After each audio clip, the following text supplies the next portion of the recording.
மக்கள் அனைவருக்கும் வணக்கம். நாடு முழுவதும் எல்பிஜி சிலிண்டர் சம்பந்தமான ஒரு பிரச்சனை ஒன்று எட்டி பார்க்குது. இப்போதான் அது மெல்ல வர ஆரம்பிக்குது. இது எப்படியான நிலைமையை நோக்கி போகும், அடுத்த ஒரு வாரங்களுக்கு இது எப்படியான விஷயங்களை சந்திக்கிறதுக்கான வாய்ப்புகள் உண்டு, தற்போதைய சூழல் என்ன, நாடு இருக்கக்கூடிய நிலவரம் என்ன, இந்த எல்லாவற்றை பற்றியும் இந்த வீடியோவில் நம்ம பார்த்துடலாம். முதலாவது என்ன நமக்கு தெரியணும் அப்படின்னா, எல்பிஜி சிலிண்டர் இருக்கு இல்லையா, இந்த சிலிண்டர் நாடு முழுவதும் பெரிய தட்டுப்பாடுகளுக்கு உள்ளாக்கப்படலை, அது உண்மை.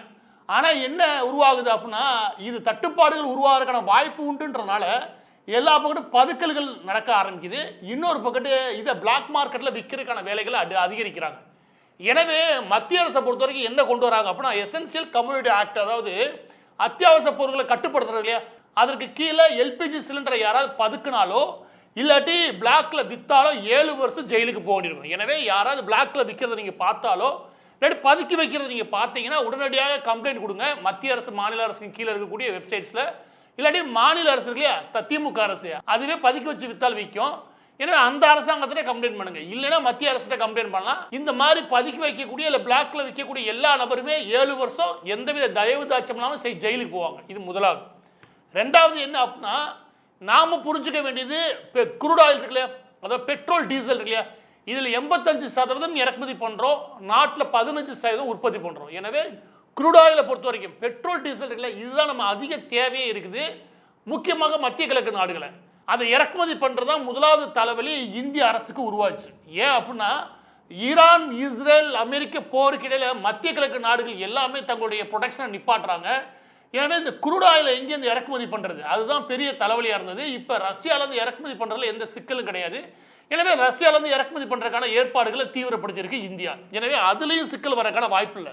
இந்த இடத்துல உங்களுக்கு ஒரு விஷயத்தை நினைவுபடுத்துறது என்ன அப்படின்னா, கடந்த 720 நாட்களில் ஏற்கனவே 2 வருஷங்களில் இந்த பெட்ரோல் டீசலுக்கான விலை ஏற்ற இறக்கம் இல்லையா, அது எந்த மாற்றம்லாம் அப்படியே போயிருக்கும், நீங்கள் கவனிச்சிங்கன்னா.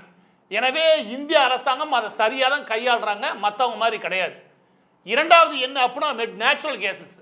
இந்த நேச்சுரல் கேசஸ் இருக்கு இல்லையா, அதில் தான் எல்என்ஜி வரும். இது இங்கே இருக்கக்கூடிய உரம் தயாரிக்கிற நிறுவனங்கள் ஆரம்பித்து பெட்ரோ கெமிக்கல் தயாரிக்கிற நிறுவனங்கள் வரைக்கும் எல்லா நிறுவனங்களுக்கும் தேவை. எனவே இது commercial area. LNG natural cases, இந்த நேச்சுரல் கேசஸை பொறுத்த வரைக்கும் 45% இறக்குமதி பண்ணுறோம், மீது 55% வரைக்கும் இந்தியாவிலே கிடைக்குது, அதை தான் நம்ம பயன்படுத்துகிறோம். எனவே இதுக்கு முழுசாக நம்ம டிபெண்ட் பண்ணி இல்லை யாரை, மத்திய கிழக்கு நாடுகளை. ஆனாலுமே இதுக்கு நாம் ஒரு தகுந்த மார்க்கெட்டை தேடதான் செய்கிறோம். ஆனால் உடனடியாக தட்டுப்பாடுகள் உருவாகிறதுக்கான வாய்ப்புகள் கிடையாது. இந்த நேச்சுரல் கேஸ் எடுக்கிறோம் இல்லையா, அதுக்கு கீழே வரதான் இந்த எல்பிஜி. எல்பிஜியை பொறுத்த வரைக்கும் சுமார் 59% 60% நம்ம மத்திய கிழக்கு நாடுகளை நம்பி இருக்கோம், இறக்குமதியை நம்பி இருக்கோம். எனவே இந்த எல்பிஜியில் பெரும் தட்டுப்பாடுகள் உருவாயிருச்சு அப்படி கிடையாது. கமர்ஷியலாக கொடுக்கறத நிப்பாட்டிட்டு, அதாவது ஹோட்டல், அதுக்கப்புறம் ரெஸ்டாரண்ட்ல இந்த இடங்களுக்கு நீங்கள் கமர்ஷியலாக சப்ளை பண்ணுறத அதிக முக்கியத்துவம் கொடுக்காதீங்க, மக்களுக்கு முக்கியத்துவம் கொடுங்க. இந்த வேலையில் கடுமையான கட்டுப்பாடு கீழே கொண்டு வாங்க.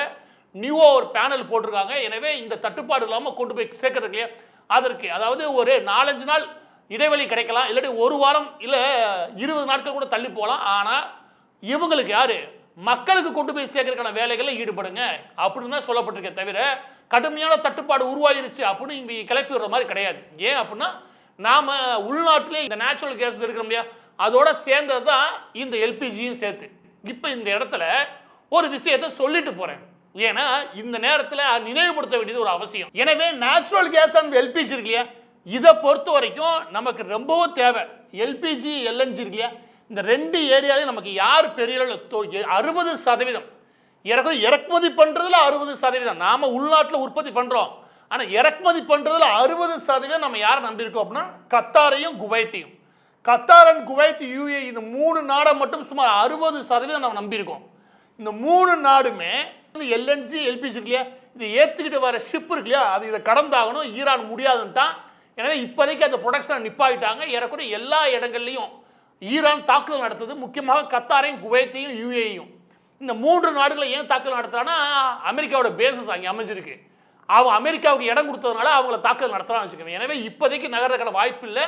அடுத்த 4லேருந்து 5 நாட்களில் நிலைமை சீராகிறதுக்கான வாய்ப்பு உண்டு. எனவே இந்த 5 நாட்களுக்குள்ளாக இந்தியாவில் ஒரு பெரும் மோசமான நிலைமைக்கு போகுமானா கிடையாது. ஆனால் அதே நேரம் நாம் இறக்குமதி பண்ணுறதுல 60% கத்தார், குவைத், யூஏ நம்பி இருக்கோம். அதுக்கப்புறம் சவுதி அரேபியா, பஹ்ரைன், அதுக்கப்புறம் அமெரிக்காட்டையும் நம்ம இறக்குமதி பண்ணுறோம். எனவே இது ஒரு 30%. அது பிற கண்ட்ரிகள் இருக்கு இல்லையா, அதெல்லாம் ஆஸ்திரேலியா பிற நாடுகள்லாம் இருக்குது, அதெல்லாம் சேர்த்து ஒரு 10% வச்சுக்குவேன். எனவே தற்போதைய நிலைமைக்கு காரணம் மத்திய கிழக்கு நாடுகள் நடக்கக்கூடிய போர். இது நம்ம எல்லா பேருக்குமே தெரியும் கேட்டா, இது நான் சொல்ல தேவையில்லை. ஆனால் எவ்வளோ பர்சன்டேஜ் வரும் உங்களுக்கு தெரியுன்றதுக்காக சொல்கிறேன்.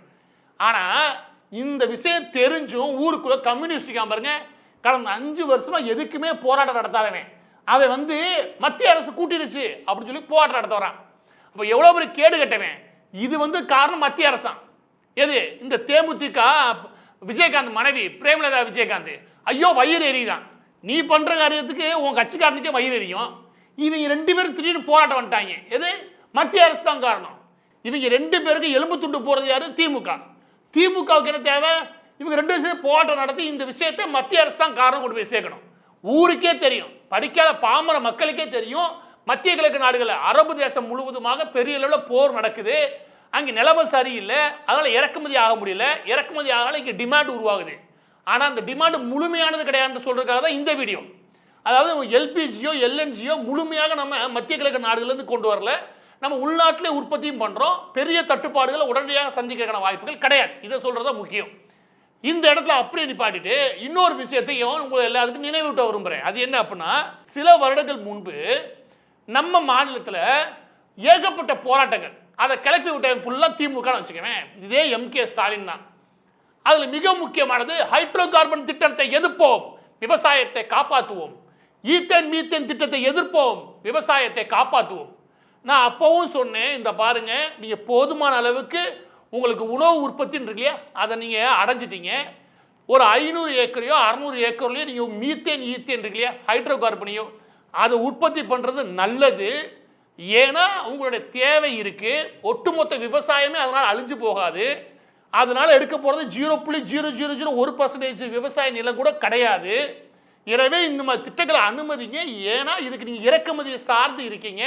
தயவு செய்து இந்த மாதிரி நேச்சுரல் கேசஸ் இருக்குல்ல, இயற்கை எரிவாயு, அதை எடுக்கிறதுக்கு நீங்களே முன் வந்து தயவு செய்து அதை ஒத்துழைப்பு கொடுங்க. இதை எதிர்க்கிறவன் ஃபுல்லா நாடு வளர்ச்சி அடையக்கூடாதுன்னு தீரவேன் அப்படின்னு நான் சொன்னேன். அதுக்கு எவனா காதில் வாங்கினானா, விவசாயம் முக்கியம், சோறு முக்கியம், சோறில் கை வைக்கிறியா இல்லை கேஸில் கை வைக்கிறியா அப்படி கிளப்பி விட்டாய். நான் திரும்ப திரும்ப சொல்லி, இதான் டேட்டா இருக்காடா, தகவலை புள்ளி ஒருத்தோட பேசுறா. தமிழ்நாடு எவ்வளோ பெருசுடா, அதில் எவ்வளோடா உற்பத்தி நடக்குது விவசாயம், அதில் இதெல்லாம் எடுக்க போகிற நிலம் இருக்கு இல்லையா, அது எவ்வளோ பகுதிடா, அந்த நிலத்தோட பகுதி எவ்வளோடா அப்படின்னு கேட்டால், இந்த பாருங்க அதெல்லாம் கிளப்பி விட்டவே இங்கே இருக்கிற திமுக முக்கியமாக. இன்னைக்கு என்ன பண்ணுறீங்க, அதே நேச்சுரல் கேஸ், அது இயற்கை எரிவாயு. நான் இந்த சொல்கிறேன் கேளுங்க, எல்பிஜி ஒன்றும் வித்தியாசமானது கிடையாது.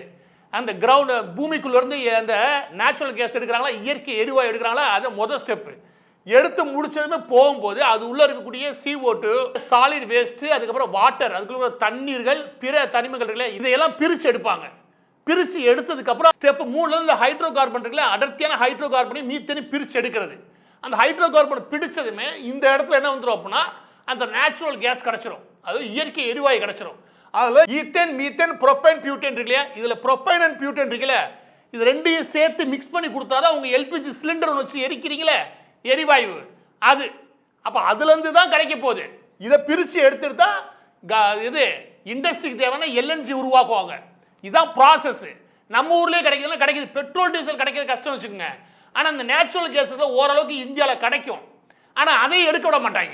ஏன் எடுக்காத, விவசாயமா அதுவா, எதையுமே யோசிக்காம எல்லாத்தையும் கிளப்பி விட்டு இன்னைக்கு அதே கும்பல், இந்த ஒருத்தலாம் தெரியல, அந்த படத்துக்கு ரிவ்யூ எழுதிக்கிட்டு அந்த ராஸ்கெல்லாம் இந்த ஈத்தேன் மீத்தேன் அந்த பேச்சு பேசினேன். இன்னைக்கு முறையான ஏற்பாடு இந்தியா பண்ணலையே, எப்படி பேசலாம் பாருங்க.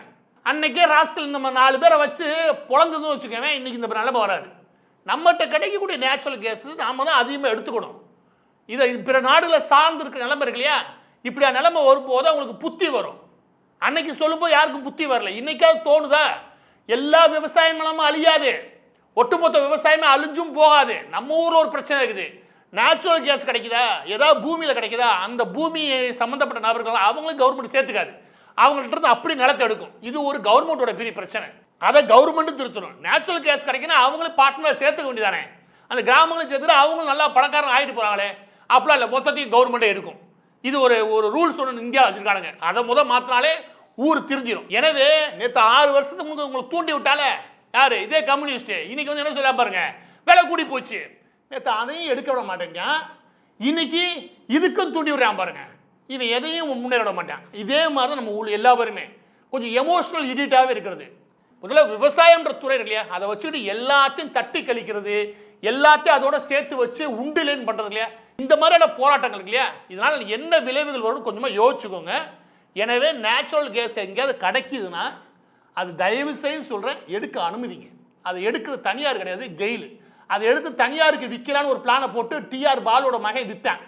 அவைகளை வேணா பிடிங்க, ஆனால் எடுக்கிறது தப்பு ஒன்றும் கிடையவே கிடையாது. ஏன்னா நாட்டுக்கு தேவை. எனவே பதிவோட இறுதியாக உங்க எல்லா பேருக்கும் சொல்றது என்ன அப்படின்னா, நாட்டில் உடனடியாக எல்பிஜி சிலிண்டருக்கான தட்டுப்பாடுகள் உருவாகிறதுக்கான வாய்ப்புகள் கிடையாது. அதே நேரம் ரெஸ்டாரண்ட் ஹோட்டல்ஸ் இருக்கு இல்லையா, இது மாதிரி கமர்ஷியல் பர்பஸ்க்கு தேவையான விஷயங்கள்ல எல்பிஜி சிலிண்டருடைய தட்டுப்பாடுகள் உருவாகும்னா உருவாகும். அதுவும் ரொம்ப டெம்பரவரியா, அதாவது ரொம்பவும் ஒரு 2-3 நாட்களுக்கு மட்டும்தான் இருக்கும். இந்த நிலைமையை அடுத்த 4 - 5 நாட்களில் சீர்படுத்துறதுக்கான எல்லா வாய்ப்புகளையும் இந்தியா உருவாக்கியிருக்கு. எனவே இப்போதைக்கு நமக்கு இருக்கிற தலைவலி என்ன அப்படின்னா, பயந்துக்கிட்டு பதுக்கி வைக்கிறது, இல்லாட்டி பிளாக் மார்க்கெட்டில் விற்கிறது. இந்த 2 தான் இந்திய அரசுக்கு பிரச்சனையை ஒழிய தட்டுப்பாடு பிரச்சனையே கிடையாது.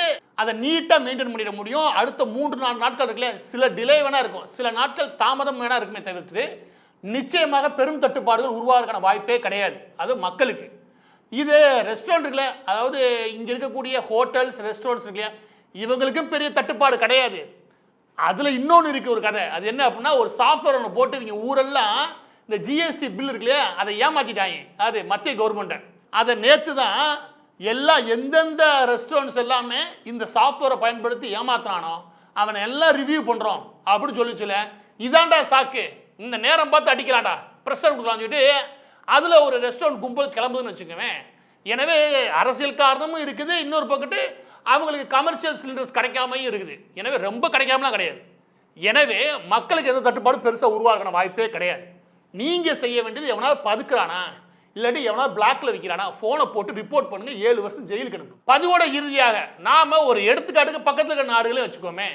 பாகிஸ்தான் கடந்த 4 நாட்களுக்கு முன்னாடி அறிவிக்கிறாங்க. என்ன அறிவிக்கிறாங்க அப்படின்னா, மத்திய கிழக்கு நாடுகளில் ஏற்படக்கூடிய அரபு தேசங்களில் ஏற்படக்கூடிய நிலையின் காரணமாக பெட்ரோல் டீசல் விலை இருக்கு இல்லையா, அது 20% கூடுது. 20%, அதாவது நேற்று வரைக்கும் 100 ரூபாய் இருந்துச்சு, இன்னைக்கு 120 ரூபாய் விற்பாங்க. 20%. ஸ்கூல் எல்லாத்தையும் மூடிட்டாங்க.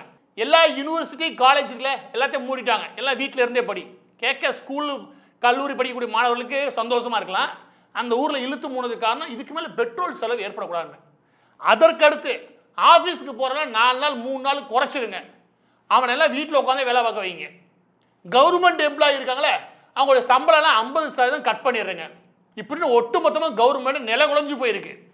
அப்படி ஒரு நாடு இருக்கு. பக்கத்தில் பங்களாதேஷ் விலை கூட்டியிருக்காங்க, இந்த பக்கத்து ஸ்ரீலங்கா ஹெவியாக கூட்டியிருக்கு. எனவே இந்தியா பொறுத்தவரைக்கும் பெட்ரோல் டீசலை கரெக்டாக மெயின்டைன் பண்ணி 720 நாட்களாக கரெக்டாக மெயின்டைன் பண்ணி எந்த விலையும் வரல, கூடவும் இல்லை குறையலன்னு வச்சுக்கோங்க.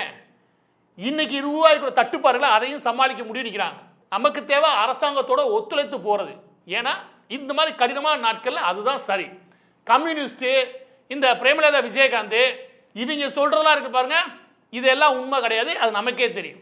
அதை விட நாம உணர வேண்டிய உண்மை என்ன, நம்ம ஊர்ல நேச்சுரல் கேஸ்னு ஒன்று கிடைச்சதுன்னா, இயற்கை எரிவாயுன்னு ஒன்று கிடைச்சதுன்னா, எவனாவது போட தூண்டி விட்டானா அதை நம்பாம அரசாங்கத்துக்கு உதவியோட அதை எடுக்கிறதுக்கு நம்ம அனுமதிக்கணும். ஏன், அதோடைய தேவை நமக்கு இருக்கு. எனவே நம்ம தேவையை நம்ம பூர்த்தி செய்கிற அளவுக்கான விஷயங்கள் இங்கே கிடைக்குதுன்னா அதை அனுமதிக்கிறது நல்ல விஷயம். அதையும் சேர்ந்து இந்த விவகாரத்தோட ஒரு படிப்படியாக நம்ம வச்சுக்கணும்.